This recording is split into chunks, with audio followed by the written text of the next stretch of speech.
Is it stuck? Okay, thank you. So, good afternoon all of you.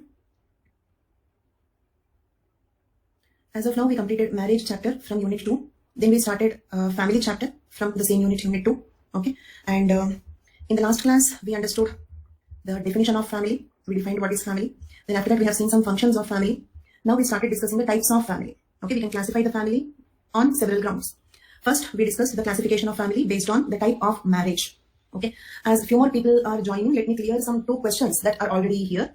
One question, one student was asking me, what is misogyny or misogyny? Okay, that is hatred of women or prejudice against women. Okay, like say for example, female feticide, female infanticide, hating the women or prejudice against women is called as misogyny or misogyny. Okay, then one more student was asking me another question, that is, what is the difference between endogamy and endogamous? Endogamy and endogamous, what is the difference between these two? Okay, listen carefully, the student who got this doubt, listen carefully. So endogamy is a type of marriage within the group. Okay, endogamy is the name of a type of marriage. Endogamy is the name of a type of marriage within the group. Endogamous is the name of that group. That group is endogamous group, a group in which endogamy happens. Endogamous group means a group in which endogamy happens. For example, caste is an endogamous unit. Let us take a statement. Caste is an endogamous unit. Means what? Endogamy happens in caste. Okay, so endogamous group means endogamy happens in the caste. Exogamous unit means what? For example, a clan is an exogamous unit, means a unit in which exogamy happens. For example, the members of a clan cannot marry within the clan, so they have to marry outside the clan. So clan is a group in which exogamy happens. So that is the difference between exogamy, exogamous, endogamy, endogamous. Okay, then can we say live-in relations are examples of social monogamy? Not exactly. We cannot categorize live-in relations under marriage at all, because live-in relations are not yet institutionalized, whereas marriage is an institution. Okay, so like we cannot categorize live-in relations as a type of marriage. Okay, so we cannot equate it to any type of marriage. Fine. Procreation. Okay, one small suggestion. 1 or 2 words if you don't remember, Google search the meaning. Procreation means childbirth. Procreation, childbirth, creating the children. That's all. Okay, so if at all, like usually I have a habit of explaining every word, but still 1 or 2 words if I take them to be obvious. Okay, but it is not obvious for you, no problem. Just Google search what is procreation, Google search what is misogyny, Google search. Okay, so if the doubt is related to simple terms, you can Google search them. Fine. Next, so we started discussing the types of family based on marriage. If the marriage is monogamy, the resulting family is called monogamous family. If the marriage is polygamy, the resulting family is called polygynous family. If the marriage is polyandry, the resulting family is called as polyandrous family. We can also have polygynandrous family. And I have given examples for all the types of families. Next, we have types of families based on descent. Types of family based on descent. Okay, understand one point. We are not discussing, the discussion is not on types of descent. No, this is not our topic. We will discuss this topic in kinship, the next chapter. What are we discussing here? Types of family. Then where is the confusion? Types of family based on descent. Understand the point? We are not classifying the descent. It's not types of descent. It is types of family. But we are classifying that family based on descent. What do you mean by descent? Inheritance. Inheritance. Descending down. Handing over. Handing over what? We may hand over the family membership, or we may hand over the property. How the family membership and property are being handed over to the next generation. Handed over to the descendants. That is nothing but descent. Okay. So the topic is types of family based on descent. Okay. Patrilineal descent means in a family, observe the sentences completely. In a family, if the property and family membership are handed over from father to son, such a family is called patrilineal family. I repeat, in a family, if the property or family membership are handed over from father to son, such a family is known as patrilineal family. Example, Gond tribe, Santhal tribe, Ho tribe, etc. Okay. Next, matrilineal family. In a family, if the property or the membership are handed over from mother to the daughter, then we call it as matrilineal family. Matrilineal family. Example, Khasi and Garo. Khasi and Garo. These are the 2 important tribes in Northeast India. Khasi and Garo. Next, matrifocal family. Matrifocal family means what? A family in which only female members reside. All male individuals from approximately the age of 5 to 6 years will live in a separate place. For example, Nayars. Okay, correct. For example, Nayars. Okay, the boys from the age of 5 years live in military gymnasiums. Only the mothers with their children. Boys below the age of 5 years reside in the family. Such a family is called as matrifocal family. Okay, and all matrifocal families are matrilineal, but all matrilineal families need not be matrifocal. Means what? In some matrilineal families, fathers can reside in the home, but they will not have power there. That's all. Okay. There is no rule that in all matrilineal societies, the fathers live outside in some hostel or something. In some matrilineal families, fathers can reside in the family, but they just do not have power. Just like how the mothers are living in patriarchal families. Presently, how the mothers are living in patriarchal families, they're not living in some hostels or gymnasiums, right? Okay. They live in the home only. They live in the home, but they do not have power. Same way, in some matrilineal families, fathers live in the family only, but they just do not have power. Okay. So point is, all matrifocal families are matrilineal, but all matrilineal families are not matrifocal. Agreed with this point? Are all matrifocal families matrilineal? But is there a rule that all matrilineal families should be matrifocal?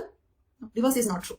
Okay. Then, so next type is double unilineal or double lineal family. See, these two, it's not possible to completely understand because actually descent we will discuss in kinship chapter. So if you have some doubt related to this descent, ignore it. It will be cleared in the kinship chapter. Double unilineal, it means what? One type of property comes from the mother, the other type of property comes from the father. Same way, parallel descent. Parallel descent means what? Okay, fathers gives the property to the son. Look at here. Father to son, mother to daughter. This is called as parallel descent. Parallel descent. What is parallel descent? Son will get the surname of the father, daughter will get the surname of the mother. Son will get the property from the father, whereas daughter will get the property from the mother. Okay, so let it be surname or the property, it inherits from father to son, mother to daughter, even the surname. Okay, so this is called parallel descent. And a family in which parallel descent happens is called as parallel descent family. This is a type of descent, a type of handing over the things. In a family, if the descent is parallel descent, such a family is known as parallel descent family. Parallel descent family. Okay, I hope the terminology is clear. Double descent is not easy to understand at this moment. Okay, let us keep this on hold. You will get a clear picture of what is double descent in kinship chapter. Parallel descent is easy, you can easily understand, but double descent is more complicated. We will discuss that in the kinship chapter. Okay, so next we have to classify the families based on residence. Family based on residence. See, after the family, I'll ask you a question, keep using the terms, keep giving the answers. What is parallel descent? Nothing. Father gives property and his surname to the son. Mother gives her property and surname to the daughter. Okay, understood, Divya? Did you understand parallel descent? Father to son, mother to daughter. Okay. So, like in parallel descent, after the marriage, there is no special change in the names, surnames and all. The surnames and memberships retain like that. Okay. What is double lineal? I told you 3 times, we will discuss more about it in kinship chapter. It is a very complicated topic. It's not a simple answer. We will discuss that in the kinship chapter. So anybody who did not understand what is double descent, ignore it. Please ignore it. We will discuss in kinship chapter. Go through the syllabus once. In the kinship chapter, we have a topic called types of descent. In marriage, we have seen types of marriage. In family, we have seen types of family. In kinship, we will see types of descent. There I will explain. Okay. Double descent is a little tricky. In that, we have some subcategories. That is a lengthy topic also. We will discuss it later. Now, types of families based on descent completed. Next, types of family based on residence. I will ask you the question. Keep responding. All of you, please. After the marriage, if the couple lives in husband's father's home, such a married family is called as? Couple lives in husband's father's home. Okay. So, after the marriage, if the couple lives in wife's mother's home. After the marriage, if the couple lives in wife's mother's residence. Very good. Very good. Then, after the marriage, they separate from both the families. Lives in a new residence, nuclear family. That is called neo-local. Okay. Because the word neo means what? New. Okay. Not joint family means. Nuclear families are neo-local. Agreed? Nuclear families are neo-local. Right? Why? Because when only mother, father and children reside in one home, we call it as neo-local. Means what? They're already separated from their joint family. Okay. So nuclear families are neo-local. Neo-local, write down if you want. Neo-local families are also called as duo-local. D-U-O. Duo-local. Neo-local families are also called as duo-local families. Neo-local families are also called as duo-local families. Same way. Patrilocal families are also called as virilocal families. Virilocal families. Okay. Matrilocal families are also called as uxori-local. U-X-O-R-I. Uxori-local. Okay. So, a few questions to check your memory. Okay. So, all of you, the patrilocal families are also called as patrilocal families. Virilocal. Very good. Then, matrilocal families are also called as Uxori-local. Very good. Then, neo-local nuclear families are also called as duo-local. Okay. Then after the marriage, if the couple lives in uncle's residence. Avunco-local, because avunculate means uncle. Look at here. Avunco-local family. Okay. After the marriage, if the family lives in uncle's residence, then it is called avunco-local family. Whose uncle? Good question. Sneha, whose uncle? Bride's uncle or bridegroom's uncle? Okay. Anything is possible. Usually in the case of matrilineal societies, Krishna is saying it correct. Bride's uncle. Okay. In matrilineal societies, bride's uncle. Is it clear? Because instead of bride's mother, bride's uncle will become the manager there, isn't it? Okay. See, in the case of matrilineal societies, mother is important, point number 1. But mother is not involving in all the matters. Many managerial matters are taken care by the mother's brother. So, mother's brother, is it clear? The girl's mother's brother, if it is matrilineal societies. But sometimes, in patrilineal societies also, avunco-local marriage is possible. Sometimes, in patrilineal societies also, avunco-local family is possible.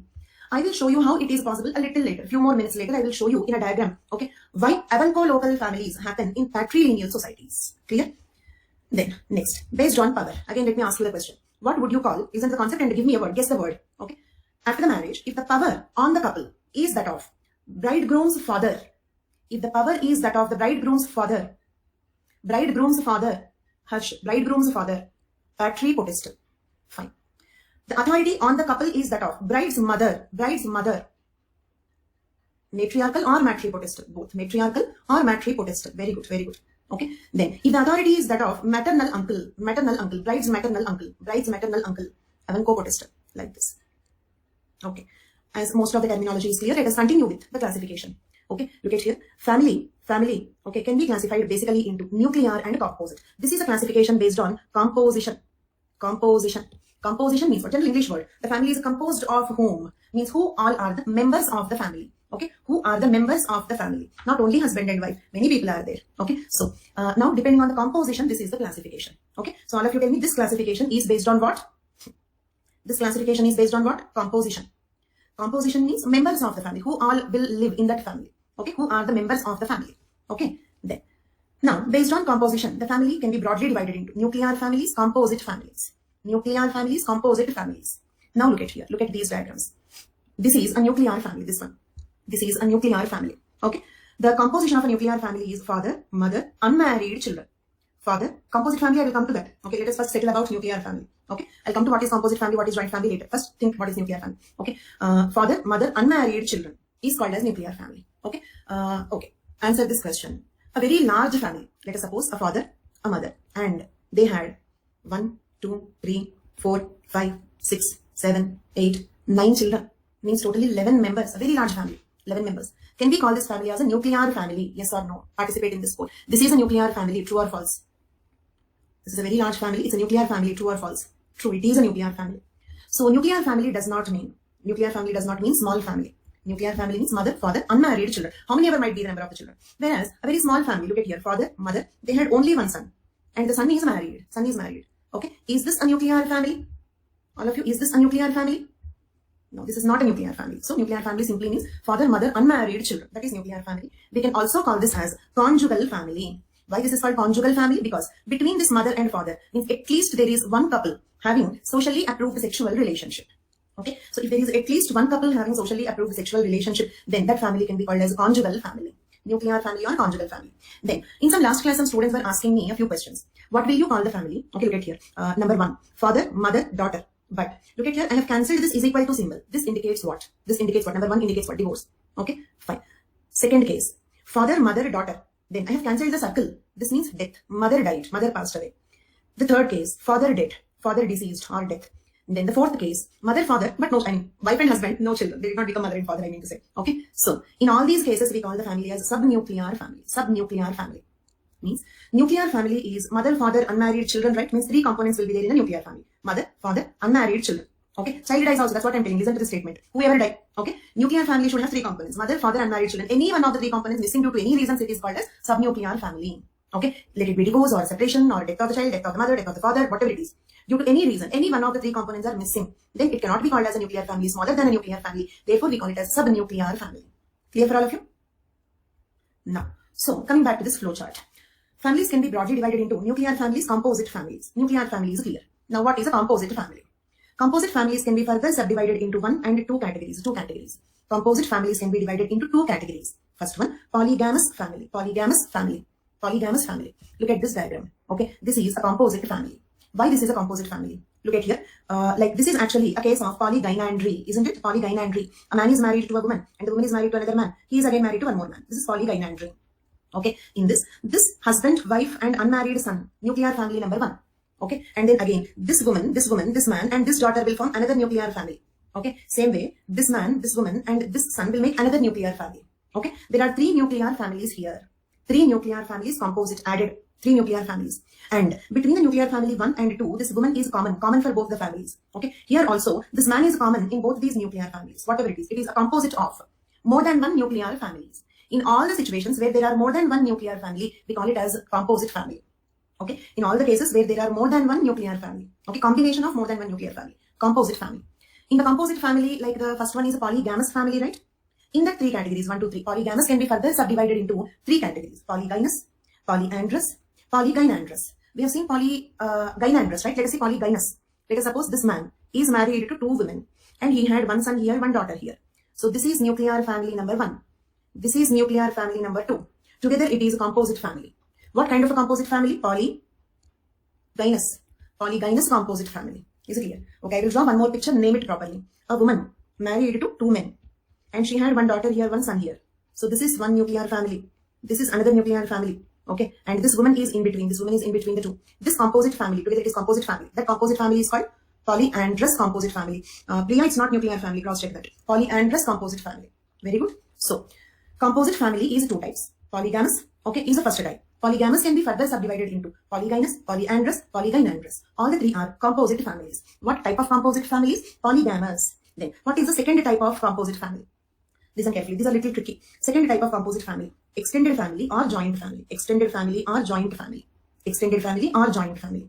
Okay, is the second type of composite family. Okay, then one question. Are all joint families composite families? From the start, just looking at the start, I'll tell you. Are all joint families composite families? Are all joint families composite families? Yes, of course. This is under the composite family, right? Even if you do not know any of these concepts, okay, extended family is under composite family means what? All extended or joint families are composite families. Okay, one more question. Are all composite families extended families?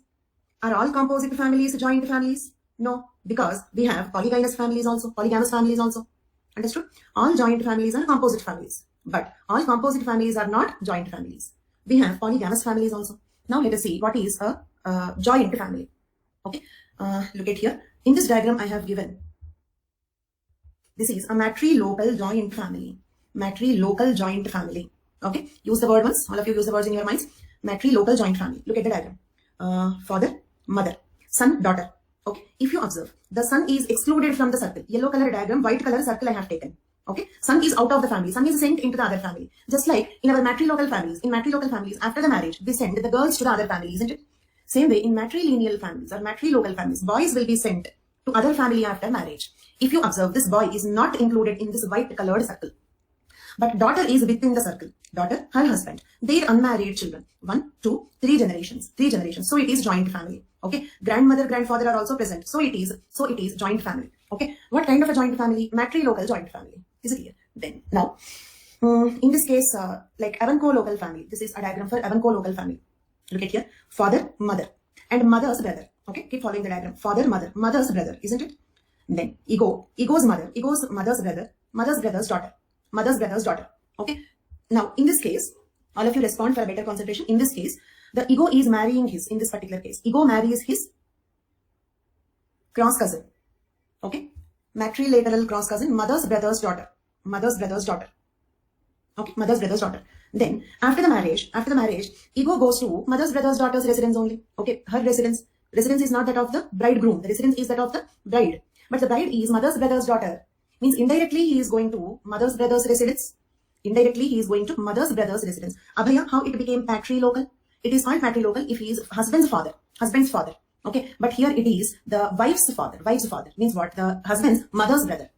Ego is going to his mother's brother's residence.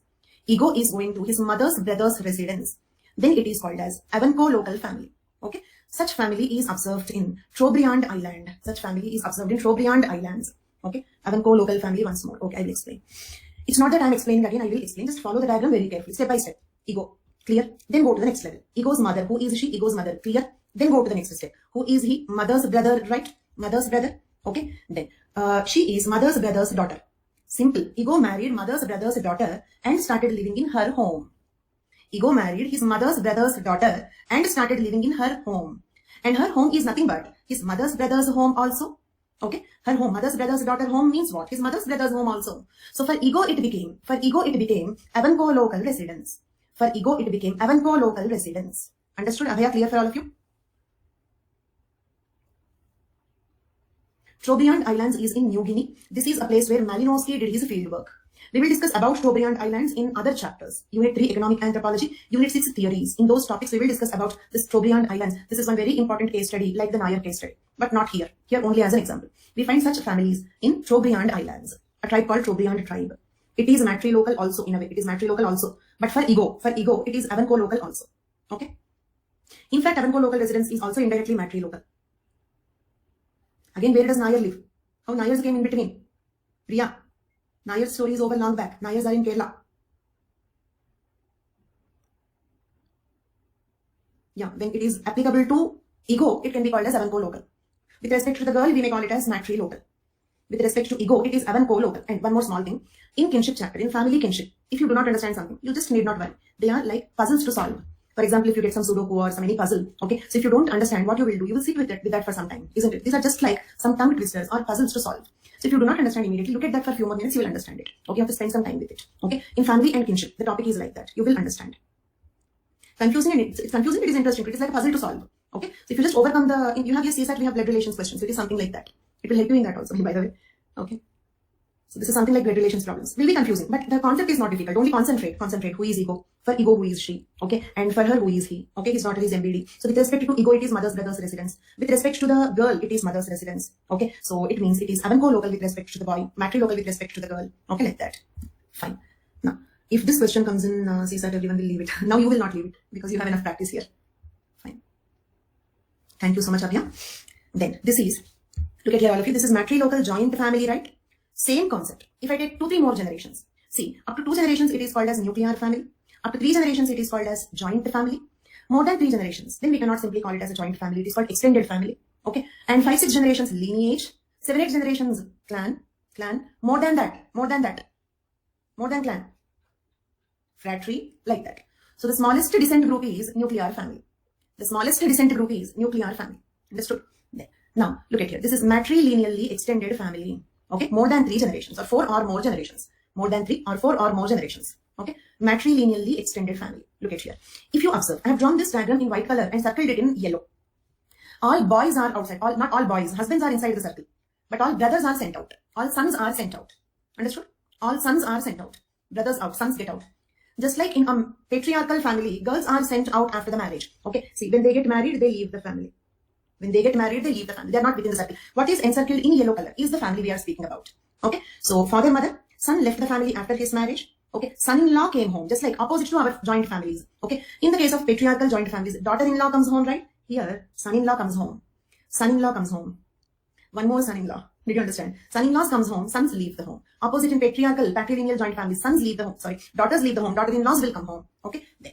So, father, mother, daughter, son-in-law came to this residence after the marriage. Okay. Then again, they got 2 children. Son went out after the marriage. And again, son-in-law came home. Okay. Again, they had 2 children. Son went out after the marriage. Son-in-law came into this family. They are unmarried children. So, 1, 2, 3, 4, 5 generations cannot be called as a joint family simply. It is more than that. Long distance relatives are also present. Okay. Then it is called extended family. Okay. In any family, if long distance relatives are present, such a family is called extended family. Okay. The long distance relatives can be anybody, great grandmother, uncle, niece, nephew. Okay. Not usual members of the joint family.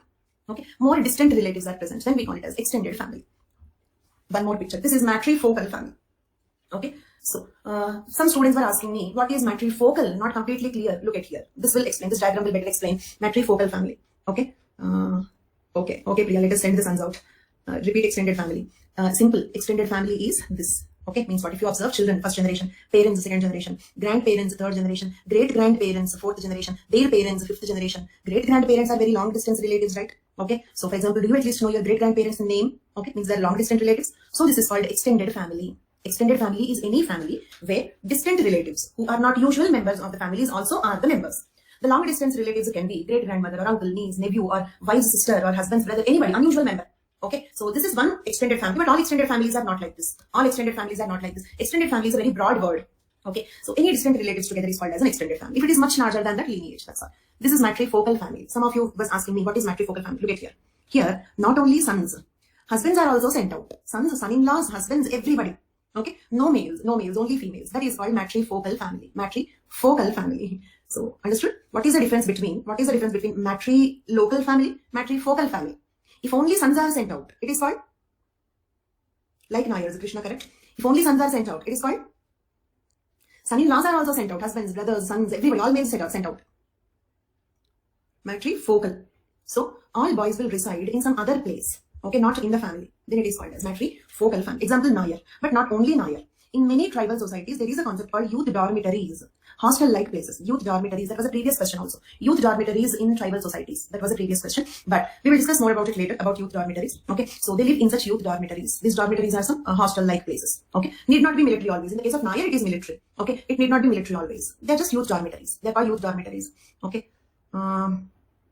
Retirement, after retirement, he can continue to stay there in the military gymnasiums and guide the young ones, or come back home and be a Karnavan. Okay, then diversified than Western culture. Yes, fine. So this is matrifocal family. Clear? Next, look at here. This is patrilineally extended family. Patrilineally extended family. Okay, are you all understanding?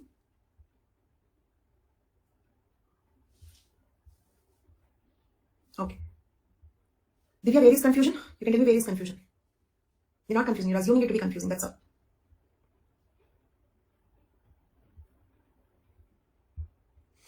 Can we say live-in relations are example? Okay. Previously there was questions on live-in relationship. Live-in relationship question was there. Does that mean if there is a daughter in patrilineal family, she will not get membership from father? No, you will get like after the marriage, the girl belongs to the member of the husband's family. Okay, till marriage. See, the main point is after marriage, what happens? Till marriage, okay, even in matrifocal families also, boys will remain in the family when they are young. So when they are young, initially what they get is not the matter. In patrilineal societies, girl may get father's surname, but after marriage, her surname changes. She enters into the lineage or clan of her husband. Okay. This was in 2020. We will be discussing 2020 paper. Actually, I have taken a special class on 2020 paper. That also you can watch. Or even no need, we will discuss 2020 paper, but not as a paper. As we are discussing all the previous questions, same like that, we will discuss 2020 paper also. Okay. In a polygamous composite family, there should be a minimum of 3 nuclear. No, 2 nuclear families also is called composite family only. Okay. So one question here is, should there be minimum 3 nuclear families to be called as a composite family? No need. More than 1 nuclear family, it's called composite family. Okay. So just grandparents, parents, children, that is also a composite family. Okay. Parallel cousin then. That Avanco-local family, Ego's wife will be his cousin, always no need. That is something that happens in Trobriand Islands. That is the reason why I mentioned the name there. This is something that happens in Trobriand Islands. Okay, that's all. In Trobriand Islands, the marriage with MBD is common. Cross-cousin marriage is common. But there is no rule that it should be cross-cousin marriage only. If it is not cross-cousin, okay, let me ask you this question to you all. Okay. Okay.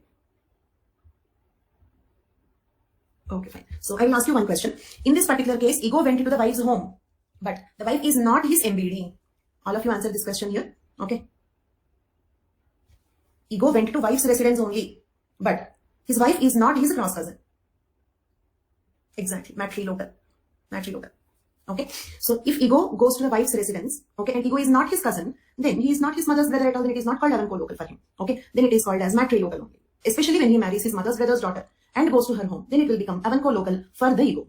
Okay, and this is a particular case happening in Trobriand Islands. Can be observed in some other tribes also, but it is not the case in all the tribes. This need not be the case in all the tribes. Okay, fine. Here, which 5th generation man is left out? Somebody is saying why 5th generation man is left out. In which diagram, please tell me? This one, in this diagram you're speaking about? This one? Okay, yeah. He should not be left out. Sorry, error. He should not be left out. Include him. Okay, this is an error. So in patrilineal families, male is not excluded. That is an error. Correct that. Okay, so this is a patrilineally extended family. Father, mother, okay, son, daughter-in-law, again son, daughter-in-law, sons, 2 sons, daughter-in-laws, and their unmarried children. This is patrilineally extended families. So this is how we have to draw the diagrams for families. Okay, then so on the whole, let us go back to this classification once. Okay, look at here all of you. So families can be broadly divided into 1. Nuclear families, 2. Composite families. Composite families can be divided into A. Polygamous, 2. B. Okay, extended or joint. Polygamous can be subdivided into polygynous, polyandrous, polygynandrous. Extended or joint family can be subdivided into matrilineal joint family, patrilineal joint family. Is this classification clear for all of you? Is this classification clear? So all extended or joint families are composite families, but all composite families are not joint families. They can be polygamous also. Composite families should live together. Then only they are called as composite family, because in family, there is a precondition of common residence. Okay, if you go to the family definition, there is a concept called common residence. If they reside together, then only it is called as a family. Okay, 2 husbands same place or 2 wives same place. This is how we draw the diagrams for families. Okay, then now the same in the form of diagrams what we have seen, how to write them. Matrifocal family, tribals in Chetlat, Alpini Islands of Lakshadweep. Nuclear family, example Gond, Bill, Santal, Orayon, Ho, Kol tribe, Karya tribe, Baiga tribe, Birhor tribe. Don't get afraid looking at this list. Even if you memorize, you cannot write the complete list. So don't worry, you have to remember some 2-3 examples. 2-3 examples sufficient. In the exam, you need to draw as many diagrams as possible. But diagrams does not mean some beautiful, difficult diagrams. Okay, in anthropology, we have so many diagrams which does not require any skill. Okay, anybody can draw them. Okay, with the pen, because pencils blot. Okay, the quality of the paper is not so good, the pencils blot, so it is better to draw with the pen only. But in the case when the diagram is little complicated, and if you doubt, you may have to do some cuttings or erasures, then it is better to use pencil.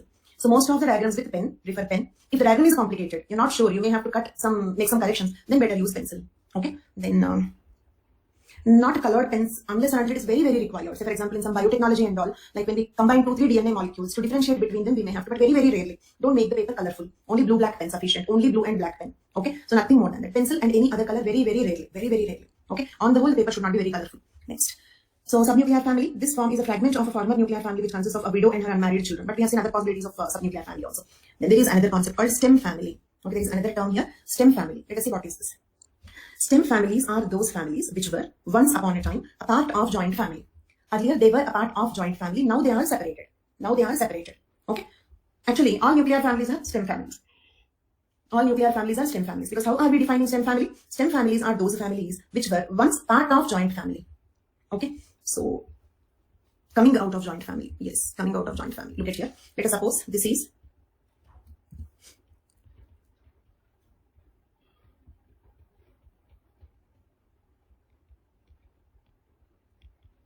so 1, 2, 3. Three joint families, three nuclear families were together in a joint family at one point of time. Three nuclear families were together in a joint family at one point of time. Now, this family went out. So, this is called as a stem family. Stem family. Okay. And one small instruction to all of you. Whenever you listen to my classes, one rule is don't miss words and sentences in between. If you just make sure that you listen every word and every sentence, I'm sure you will understand every concept in anthropology, and also you will learn along with the concept. Along with the class, you will even complete learning. Only point is you should not miss words and sentences in between. Okay. Second thing is keep understanding step by step. Means if A is clear, then B will be clear. Then C will be clear. Then D will be clear. If you miss A itself, then B, C, D, E, everything is gone. Is it clear? So keep understanding step by step. If you make sure that you understood the first step, okay, then you will understand the second step. So if you follow these two instructions, you can understand everything and you can learn everything. Fine. So that is nothing but a stem family. Okay. No, there is no difference between nuclear family and stem family. Okay, absolutely as such, there is no difference. But here we are seeing a specific example here. Okay, a particular example does not mean that this is the only case where we call it as a stem family. Stem family is in general any family that is separated from a larger family unit. That's all. Okay, fine. Example, in Khasi tribe in Meghalaya, matrilineal community where youngest daughter brings husband. Okay, Khasi tribe basically it is a matrilineal society, lives in Meghalaya. Okay, remember the point, this is also an important case study. Khasi, Garo, we have both the case studies. We will discuss in kinship chapter. Okay, then, so in Khasi tribe, it is matrilineal to that extent, like it is easy to understand. Plus, in addition to that, in Khasi tribe, the youngest daughter is having some special privileges. Youngest daughter. Usually, in patriarchal societies, it is eldest son, right? Eldest son. Exactly opposite. In matrilineal society, here, youngest daughter. Elder there, younger here. Son there, daughter here. Done. In Khasi tribe, which is a matrilineal society living in Meghalaya, okay, the youngest daughter brings husband home. Okay, youngest daughter's husband will come home. And interestingly, in Khasi tribe, all the ancestral property goes from mother to youngest daughter. Okay, so all of you answer this. In Khasi tribe, the total ancestral property goes from mother to youngest daughter. Not all daughters. Youngest daughter. In Khasi tribe, property goes from mother to youngest daughter. Very good. But this is not the case in all matrilineal societies. For example, in Nair, it is not like that. In Garo, it is not like that. Okay, usually matrilineal means what? Mother to daughter. That's all. Okay, let me write that clearly. Okay, see, mother to daughters is matrilineal.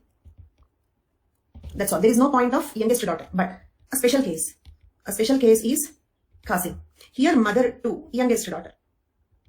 Mother to youngest daughter. Only Khasi tribe. Not in all matrilineal tribes. In all matrilineal tribes, mother to daughter. That's all. But no question of youngest daughter. But here, youngest daughter. Okay, so it means what? Ancestral property do not go to the elder sisters and brothers. They all will not have a share in property. Property goes to only daughter, only youngest daughter. Okay, sons and elder sisters. Sons anyhow do not get property in matrilineal, but here elder sisters also do not get property. This is a unique case in Khasi tribe. Okay, if mother gets fed up with her child, she will have another baby. So these are all individual exceptions. Let us suppose you can ask 100 such questions. Okay, in a patriarchal society, what if they do not have son, or what if their son dies, or what if they hate their son, or what if their son had a quarrel with the parents? Okay, so what if their son is arrested? All these are meaningless questions. Point is, we study the things at social level, not individual level. Okay, social anthropology or sociology is a study at social level, not individual level. In society, it is a common practice. That's all. Does not mean that everybody should give the property to every father should give the property to son only. What they will do if they do not have son, or what Khasi people will do if they do not have the youngest daughter or daughter at all. Okay, all these are individual exceptions. Understood my point? Okay, then. So this is not a subject of individuals. This is a subject of societies. Okay, institutional cases. What about son? Son no property. Leave son. Son anyhow will not have property. Elder sisters also will not have property. Now don't worry so much. How do they live then? Okay, listen carefully. This rule is applicable only for ancestral property. Okay, so how they can live means they can earn the money. For example, in our modern law also, okay, all the law related to property inheritance is applicable only to the ancestral property. For example, if I have any property that I earned in my lifetime, I have right to give it to anybody whom I want, isn't it? Okay. The law related to property inheritance is specifically only for ancestral property. Children will have right only on ancestral property, not on the property earned by the parents. Is it clear? Same way here also. Ancestral property goes from mother to youngest daughter. Then what about elder sisters? Okay, they might have earned some money, or the father might have earned money. He can hand over his earned property to the elder daughters, or father can hand over his earned property to the sons, or son may earn his own property. Is it clear? Whatever rules of inheritance discussed are only about ancestral property. Okay, fine. So here in Khasi tribe in Meghalaya, matrilineal community where youngest daughter brings husband and gets everything in property, ancestral property, land, and stays with unmarried children. Her older sisters and brothers also, her older sisters have to move out and set up a new household with their husband and children. Okay, in Khasi tribe, once the youngest daughter gets married, elder sisters should go out of the family, should leave the family, should leave everything to the youngest daughter and leave the family, leave the household with their husband and children. These are stem families which were once part of matrilineal joint family. Okay, the families of the elder sisters, okay, are the stem families. What wrong she did, she can ask now. Okay, Ankit Singh. Yes, they ask. Okay, and just like we have feminist movements in patriarchal societies, she teams, feminist movements and all that. Same way, in Khasi tribe, there are organizations, teams, which work for men's protection of rights. Okay, yes, there are. Okay, there are some groups working for men's rights in property. Just like in patriarchal societies, we fought for girls' right in the father's property. Same way, they fight for their share in the ancestral property. Sons will fight, elder sisters also fight. Okay, the youngest daughter is happy. Okay, fine. So that is called stem family. And what is joint family? Now it is too obvious for you, you know that. Okay, composite family also combination of more than one nuclear families. It can be joint family or polygamous family. Okay, then extended family, similar to but larger than joint family. Okay, may include members who are unusual in a joint family. Okay, look at here, extended family is similar to but larger than joint family. May include members who are not usual in a joint family or who are unusual in a joint family. Okay, next, is it clear till now? Now, one more classification is classification on blood relations. Classification on the basis of blood relations. Okay, means whether they have blood relation or not. First, conjugal family. Family consisting at least one married couple. Family consisting at least one married couple is called as conjugal family. Next, consanguineal family. Formed by consanguineous marriage or not consisting of a married couple. For example, a group of only brothers and sisters can be called as a consanguineal family. Okay, no married couple, only brothers and sisters. That is one type of consanguineal family. Or cross cousins or parallel cousins or uncle niece married. Consanguineal relatives married. Then also it is called consanguineal family. I repeat, we can understand consanguineal families in two ways. One is a family not having a married couple, only brothers and sisters group living. That is a consanguineal family. Yes. Okay. In a family, okay, there is a consanguineous marriage, like uncle niece marriage, cross cousin, or some marriage. Okay. Then also we can call it means they are married, but they are also having consanguineal relation. Therefore, it can be called as consanguineal family. Okay. So with that, we completed types of family. Types of family completed. Consanguineal family can be conjugal too. Yes. Okay. Because if they are consanguineous marriage, if there is a consanguineous marriage. Abhya's question here is, can consanguineal marriage also be conjugal? Yes, if there is a consanguineous marriage, like uncle niece marriage, cross cousin marriage, etc. Okay, so with this we completed definition, functions, types of family. Okay, now let us go back to this question once. Define family and critically examine universality of family. Define family and critically examine universality of family. Now let us see how to answer this question. If you want, write down the structure. Okay, I'll give you some structure how to write this answer. Okay, write down that structure. Okay, now define family and examine its universality of family. Let us see that. So first you have to write definition. Okay, then you can write functions. Okay, then you can write one conclusion here.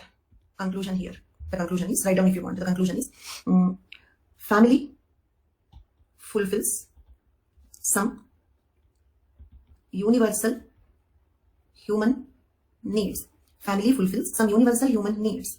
Therefore, family is a universal social institution. Okay. So first define family, then write down its functions. We have seen the functions of the family. Okay. Let us go back and check the functions also. Look at here. Procreation. Okay. Keep answering these questions. Do all humans need to procreate a legitimate child?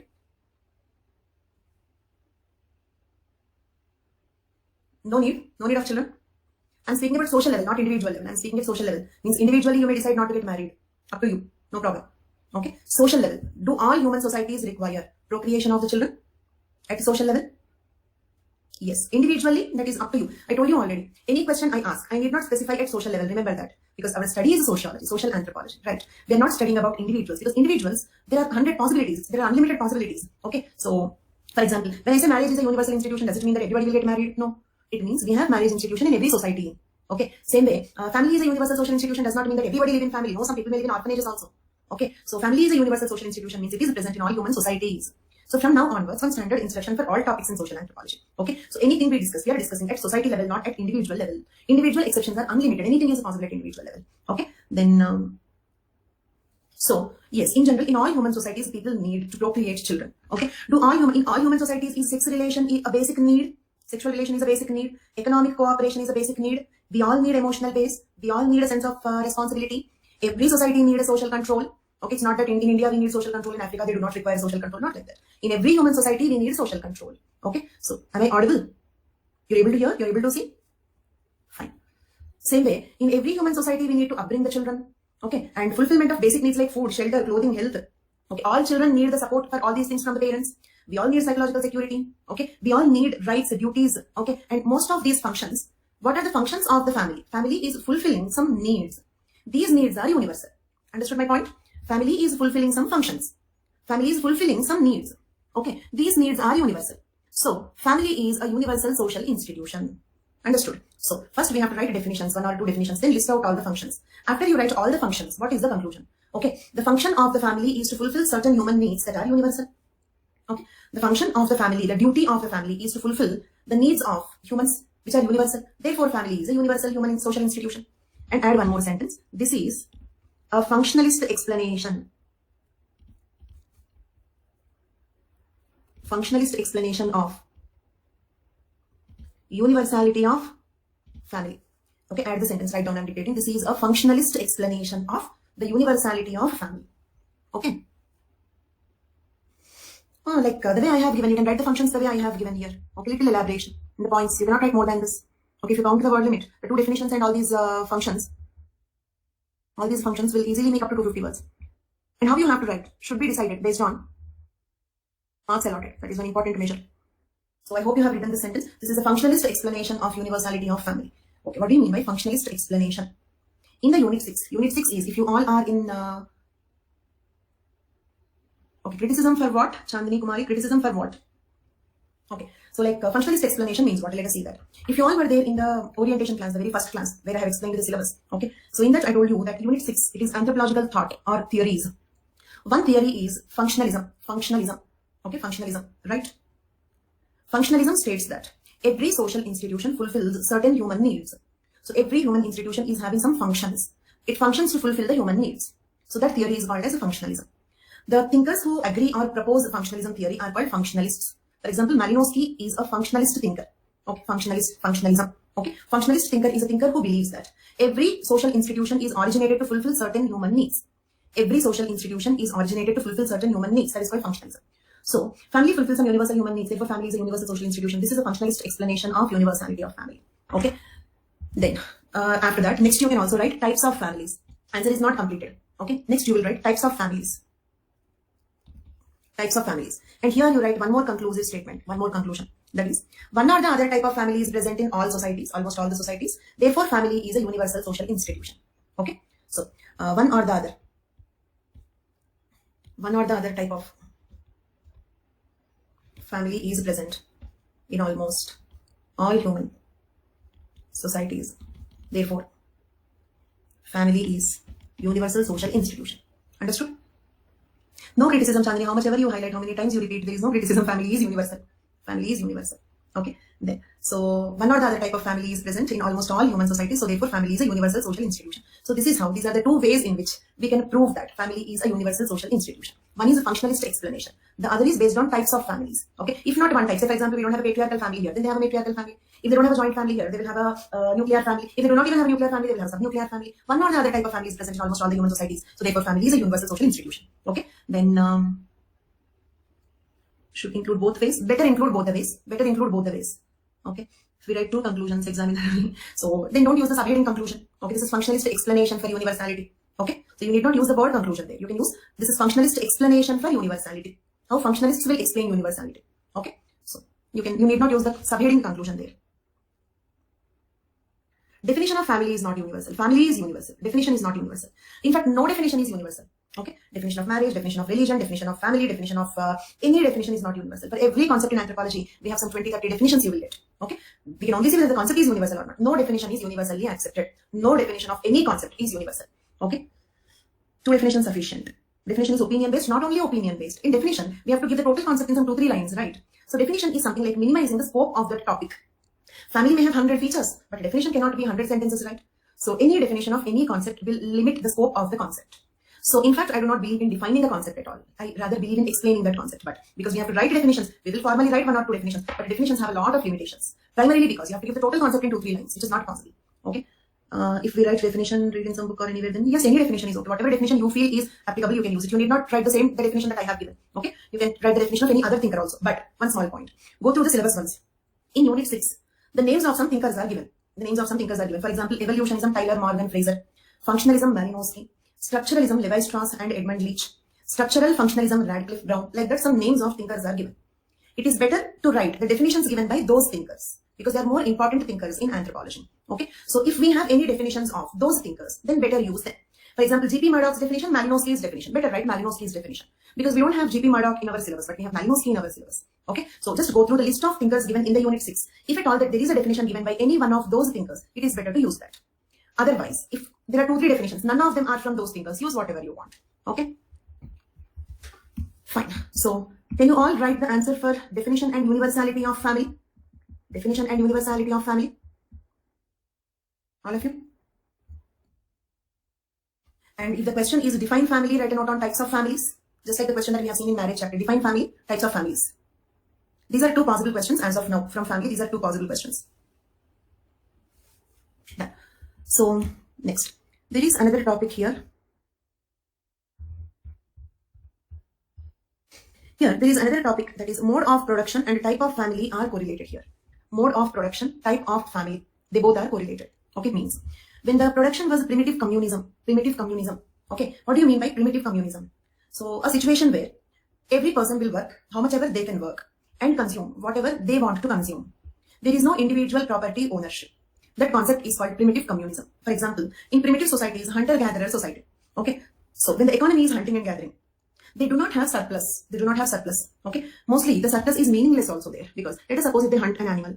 Okay, and if they hunt more animals, what they will do with that? Let us suppose he can eat 1 animal, but he hunted 5 animals. Can he save them, like save for the future generations? No, that will get spoiled, that will get rotten. So surplus becomes meaningless. Okay, property becomes meaningless. What is a property in the case of a hunter-gatherer tribe? What is a property in the case of a shift-cultivating tribe? Okay, food cannot be saved for next generation, right? Food cannot be handed over to next generation. So at that point of time, there was a concept of primitive communism. Means everybody will work how much ever they can work. Everybody will consume whatever they want to consume. Okay. Primitive communism is applicable to any primitive society, Indian or any country. Primitive societies are like that. Okay. Let me see some questions here. What is the meaning of universality both in marriage and family context? What is the meaning of universality both in marriage and family context? Universality means found in all human societies. Universality means found or present in all human societies. That is the meaning. That's all. Does not mean everybody is married. Does not mean everybody will have a family. It means in every society we have family as an institution. In every society we have marriage as an institution. That's all. Okay. Then same way religion is universal. Does not mean everybody is having a belief in the God. For example, some people can be atheist, but in that society there is some belief in the supernatural power. So any social institution being universal means that social institution being present in all human societies. That's all. Okay, then we have to critically examine universality of family. So some exceptions are also needed. Please mention a couple of them. Okay. So exceptions for the universality of family. See, critically examine does not always mean right criticism. Critically examine does not always mean right criticism. Critically examine also means logically examine it. Logically examine it. Okay. So does not mean criticize. Critically examine does not mean criticize. Okay. Critically examine means check whether it is correct or not. Logically explain. That is the meaning there. So we have to go based on the context. I repeat once again because it is very important for understanding the questions, not only today's topic, very important for understanding the questions. In many questions, for example, in physical anthropology, they will give a question critically examine. We don't have criticism. That means logically explain, examine whether it is correct or not. Okay. So give explanation. Why do you think it is correct? Why? That is called critical analysis. Why? Logic. Okay. Logical analysis. That's all. Okay. Then we will not have criticism or exceptions for individual exceptions are there, but there are no human societies which do not have any one of these. At least subnuclear family will be there. Okay. So there are no exceptions for it. Next. And same way, critically examine does not mean write pros and cons. Critically examine means logically analyze, give explanation, give logic behind that, check whether it is correct or not. That is the meaning. Next concept, mode of production, type of family. These two are correlated. Mode of production and type of family are correlated. When the mode of production was primitive communism, There was a concept of primitive promiscuity. Promiscuity. Keep using the words. Promiscuity means what? No sex rules, where anybody can mate with anybody. Okay, means at the time when people did not own property, they also did not own their wives and husbands. At the time when people did not own their resources, no property ownership, there was not even ownership on partners. Okay, primitive communism goes with primitive promiscuity. Promiscuity means no sex rules. Okay, so no sex rules or group marriage, that is called primitive promiscuity. Same way, hunting. During hunting, monogamous family is suitable. During hunting, monogamous family is suitable. Okay, reason is, see, during hunting, two types of families are suitable. Okay, during hunting and gathering. Look at here. If the economy is hunting gathering, then two types of marriages or two types of families are suitable. One is group marriage. Okay. Second one is monogamy. Both are suitable. Okay, not polyandry, not polyandry. Monogamy, group marriage, both are suitable. This can happen in some cases, this can happen in some cases. Let me explain why group marriage. Let us suppose if there is a hunting gathering tribe, they are nomadic. Okay, they keep moving from one place to the other place and they encounter some other tribe. Okay, and they both had a conflict about the hunting ground. To settle the dispute, there is a group marriage. I explained you this concept already. Okay, then why monogamy? Let us suppose they are nomadic. Okay, they are nomadic. Okay, now they're moving from one place to the other place. Okay, but think about it. What if they do not have another tribe in the near vicinity? What if they do not have another tribe in the near vicinity? They do not encounter the other tribe at all. So does it mean that they never have sexual relations? Understood my point? Clear, all of you? So, if they have another tribe in the near vicinity, when they are moving, they encountered another tribe, then it is group marriage. But if they do not encounter another tribe, if the other tribe is not living nearby, or till they meet the other tribe, what they will do? So they also need some sexual relations. In that case, they prefer monogamy. Why monogamy is suitable? This also I explained you previously, because if it is polygyny, one man should hunt for some 10-15 people, which is not possible. Difficult.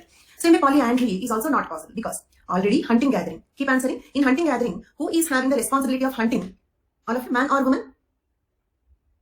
So, who is having a higher chance of death? Who has a higher chance of death? Who has a higher chance of death? Man, because he goes for hunting.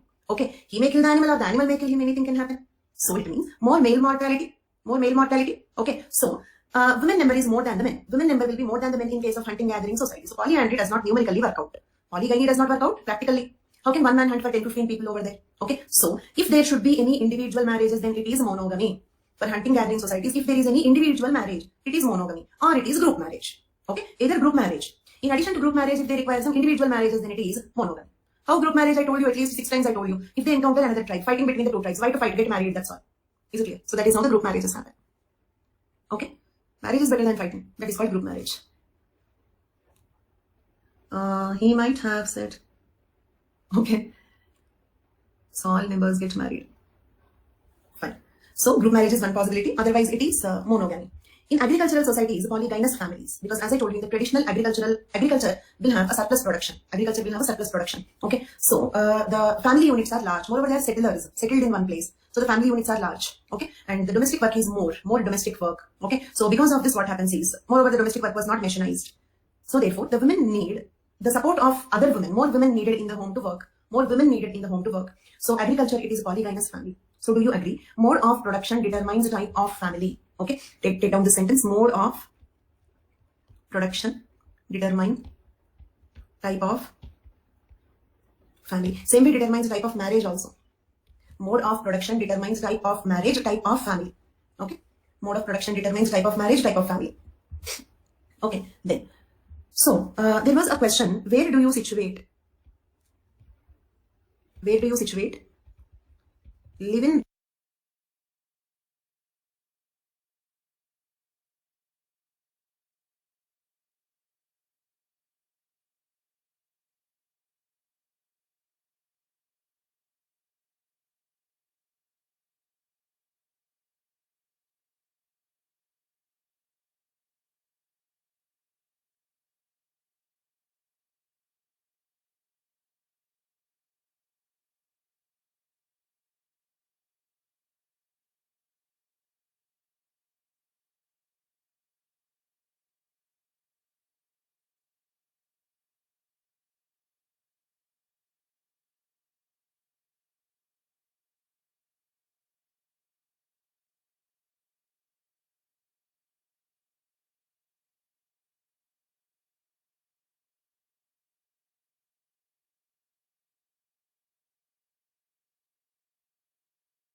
relations in the context of marriage. This was a previous question. There was one more previous question from marriage chapter. That is, where do you situate live-in relations in the context of marriage? Okay, let me explain that concept. Is the question clear for all of you? Write down if you want, where do you situate live-in relations in the context of marriage? Now the answer is, note down the answer also. I did not give this answer in the notes, so note it down. Okay, see, when the economy was hunting and gathering, it was group marriage or monogamy. Okay, later what happened? Private property came into existence.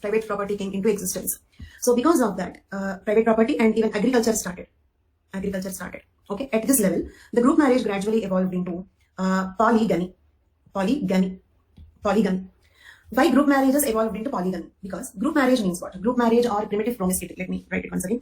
During hunting gathering type, it is mostly group marriage or promiscuity. Group marriage or promiscuity means no sex rules.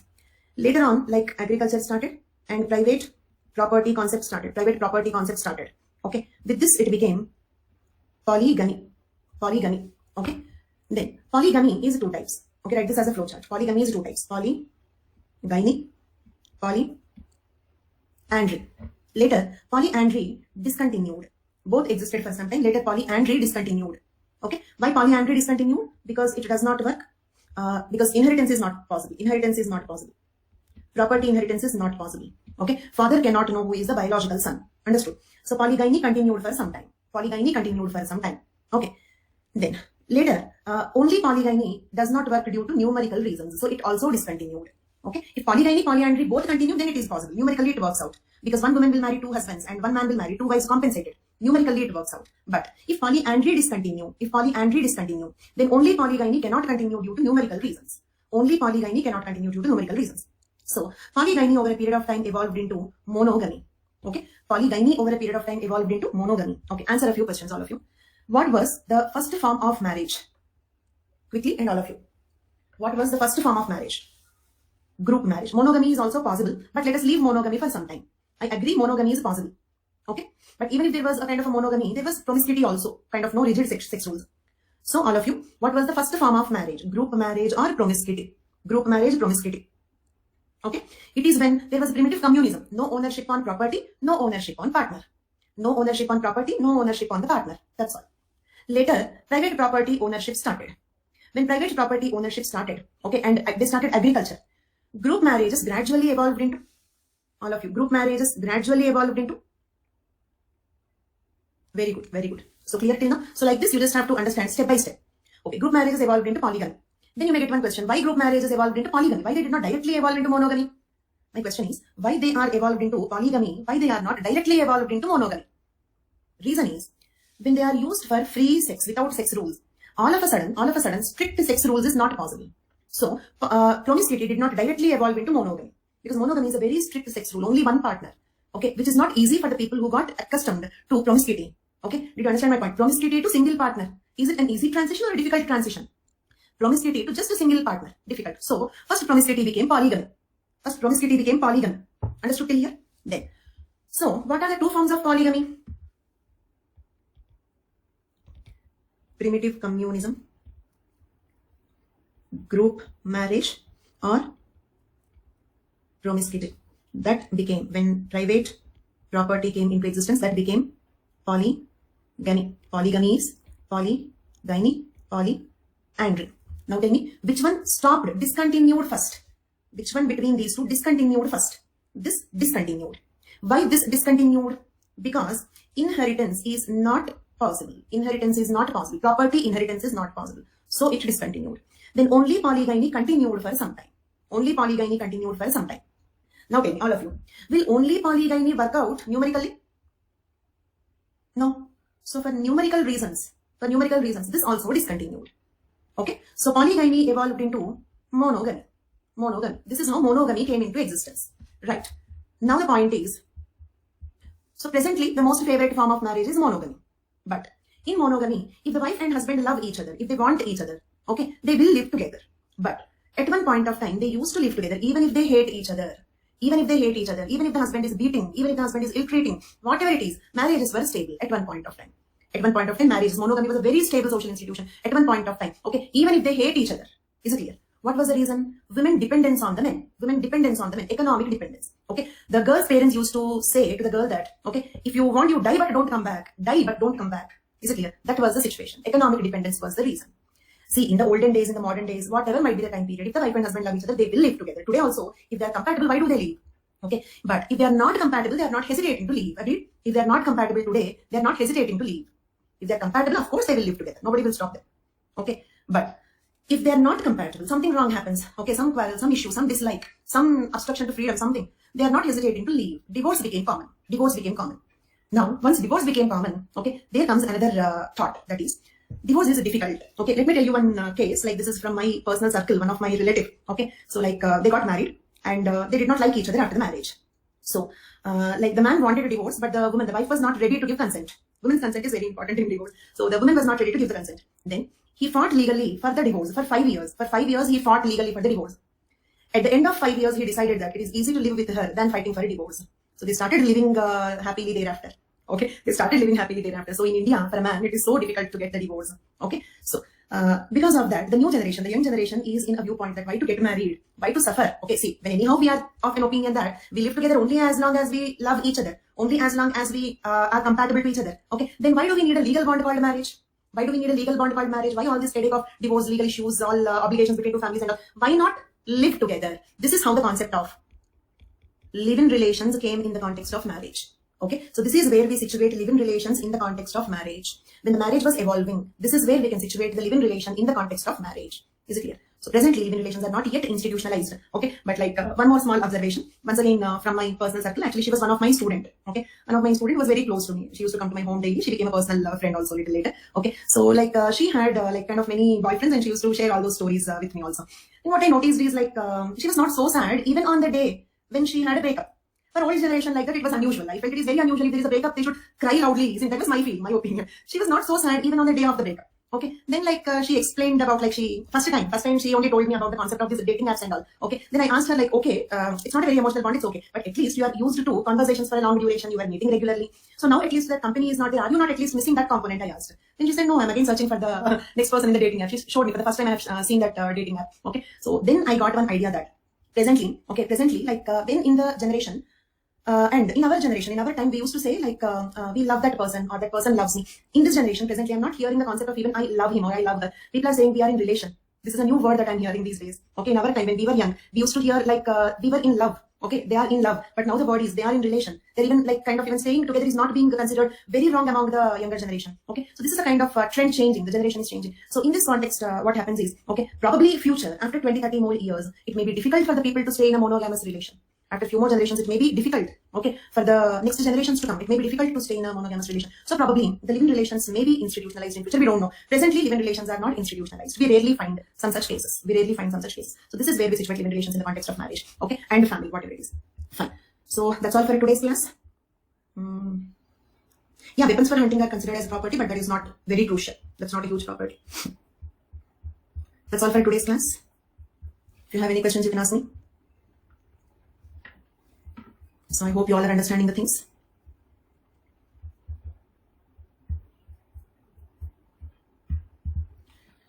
So for those who did not subscribe, you can subscribe into anthropology optional course for 6 months or 1 year. You can use the referral code HIMABINDU, okay, to get 10% discount.